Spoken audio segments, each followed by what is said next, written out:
இரண்டு வங்கிகளுக்கு விடுமுறை என்பதாலும் அநேக ஏடிஎம்களில் செயல்படாததாலும் பொதுமக்கள் பெரும் சிரமத்திற்கு உள்ளாகியுள்ளனர். இதுகுறித்து செய்தியாளர் அன்சார் அலி அளித்த கூடுதல் தகவல்களை பார்க்கலாம். 500 மற்றும் 1000 ரூபாய் நோட்டுகள் செல்லாது என அறிவித்து இன்றோடு 19 நாட்கள் ஆகியும் சரியான அளவில் பணப்புழக்கம் இல்லாததால் மக்கள் அதிருப்தி தெரிவித்துள்ளனர். சென்னையில் அநேக ஏடிஎம்கள் மூடியுள்ள நிலையில் நேற்று மற்றும் இன்று இரு தினங்களும் வங்கிகளும் விடுமுறை அளிக்கப்பட்டிருக்கிறது. எனவே ஒரு சில ஏடிஎம் மையங்களில் மட்டுமே பணம் வருவதால் அந்தந்த ஏடிஎம்களில் பொதுமக்களின் கூட்டம் அதிகமாக இருக்கிறது. தற்போது ஏடிஎம்மிற்கு பணம் எடுக்க வந்திருக்கும் ஒருவரிடம் இது குறித்து கேட்போம். சார், உங்கள் பேர் சொல்லுங்கள். ஞானசேகரன் பேர்.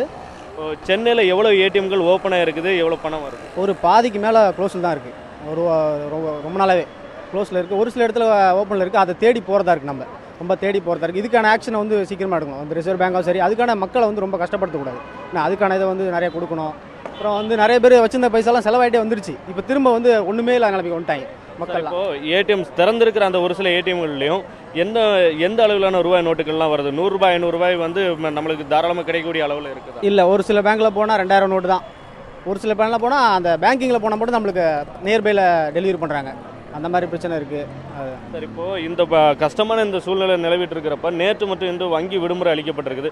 இதனால் ஏடிஎம் மையங்களில் பணம் வராது எதுவும் தடைப்பட்டிருக்குது? ஆல்ரெடி பேங்கிங் எல்லாம் சொல்லியிருந்தது கண்டினியூஸ் ஒர்க்கிங் டிசம்பர் 31 வரைக்கும் சொல்லியிருந்தாங்க. ஆனால் எல்லாமே க்ளோஸில் தான் இருக்குது. பேங்கிங் வர வரைக்கும் லாக் போட்டு எல்லாமே பண்ணியிருக்காங்க. அது என்னன்றது புரியல. அது இப்போ சென்னையில் இயங்கக்கூடிய ஏடிஎம்களில் 2000 ரூபாய் மட்டும்தான் வருது அப்படின்னு சொல்கிறீங்களா சார்? இதுக்கு நான் உடனடி உங்களுடைய தேவை நேற்று தான் சம் ஆஃப் த அமௌண்ட் 500 பேப்பர்லாம் வந்துச்சுன்னு சொல்லியிருந்தாங்க.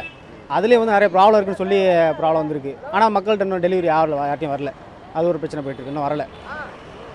தொடர்ந்து இதுபோன்று 100 ரூபாய் நோட்டுகள் தட்டுப்பாடான ஒரு சூழ்நிலை நிலவுவதாகவும் வெகு சில ஏடிஎம் மையங்களில் மட்டுமே 500 ரூபாய் நோட்டு வருகிறது. மீதமுள்ள அனைத்து இயங்கக்கூடிய ஏடிஎம்களில் 2000 ரூபாய் நோட்டுகள் மட்டுமே வருவதால் அவற்றை சில்லறை மாற்றுவதற்கான தேவையும் அதிகமாக இருக்கிறது. அது மிகுந்த சிரமத்தை உண்டாக்குகிறது என பொதுமக்கள் கருத்து தெரிவித்துள்ளனர். ஒளிப்பதிவாளர் பிரபாகரனுடன் அன்சார் அலி, நியூஸ் 7 தமிழ், சென்னை.